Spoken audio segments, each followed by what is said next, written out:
Mr. Speaker, the redistricting war in this country is starting to escalate to an absurd degree. Among the states now looking at redistricting or currently in the process of it, we have Texas, California, Nebraska, New Hampshire, Ohio, Kentucky, Missouri, Utah, Florida, Maryland, Indiana, Illinois, Wisconsin, Kansas, Virginia, New York. This is insanity. Where does it end? Well, it certainly won't end this election cycle. There's no reason that in every election cycle now, you won't have states redrawing district lines if they sense any sort of advantage can be gained in the process. But just in this round of what will apparently be a new precedent of ongoing rolling redistricting, you're going to see millions of Americans across all of these states lose the right to vote for their current representative. My own district, for example, under a newly proposed map, would be cut into 6 different pieces.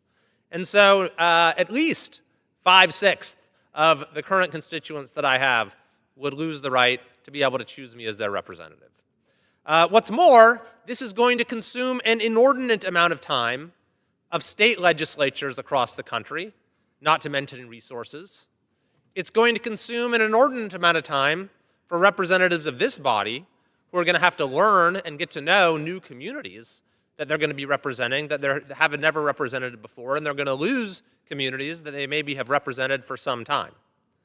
No one wants this. Not Democrats in the House, not Republicans in the House. I have people coming up to me constantly agreeing that what's going on is a terrible thing for the country. It's going to stratify and polarize representation like never before. You're going to have more and more state delegations that are extremely asymmetrical. Some will have no representatives of one party or the other. That can only mean fewer perspectives in this body, fewer Americans feeling like they are represented in our representative government. It can only mean more of the gridlock and division that Americans are so frustrated with. So this all raises the question, where is the Speaker of the House in all of this? Why is he, at the very least, going along with a redistricting war that the members who elected him overwhelmingly oppose? Why is the leader of this institution simply watching as the institution crumbles? And by the way, where is the minority leader as well? Speaker, or wannabe speaker, would-be speaker, Minority Leader Jeffries, who is all too happy to just treat this as another form of partisan warfare, who has adopted this horrible fight fire with fire slogan, apparently willing to burn everything down if it means he can be the next Speaker of the House. What our leadership seems to have forgotten is that the House is a co-equal, independent branch of our government. And there's supposed to be tensions between the branches. That's the design of our system. Even if the leaders of the other branches are carbon copies of yourself, there should, from time to time, be some tension because of the difference in perspectives and institutional roles and responsibility. And when the system works well, that can be a constructive tension that is resolved in a way that carries out our shared vision for the country and is in everyone's interest. But that requires real leadership. And right now, that leadership is sorely lacking. I believe that gerrymandering, wherever it occurs, is a plague on our democracy. Whichever party does it, and both parties have been amply guilty. That's why I've proposed House Resolution 4889 that will bring this redistricting war to an end by preserving the district maps that were used in our last election until the next census, when redistricting is supposed to be done.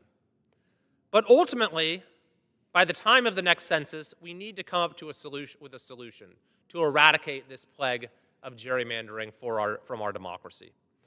That's why I've called on the Speaker to set up a bipartisan commission to end gerrymandering in this country once and for all. And by the way, I think that should go hand in hand with a requirement for voter ID in elections across the country so that we can finally have fair elections in the United States.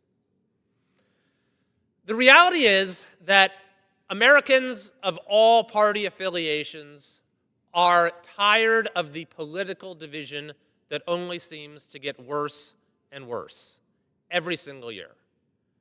And look, you can ask the folks I represent in California. I will fight harder than anyone for the policies that I think are best for my district and state and for the country. And I fought harder than anyone against the corruption of the ruling class in Sacramento. And often my critique is that that corruption undermines the foundations that we ought to share when it comes to politics in this country.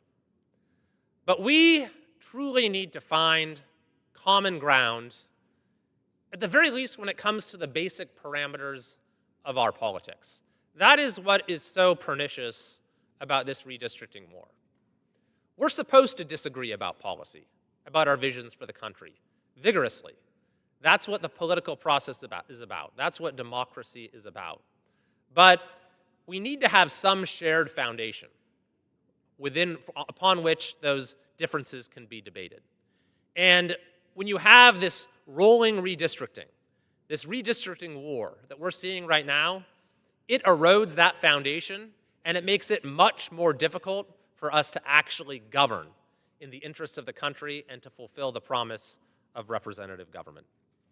So I am hopeful that the legislation I've offered can be a first step in saying we need to find more common ground.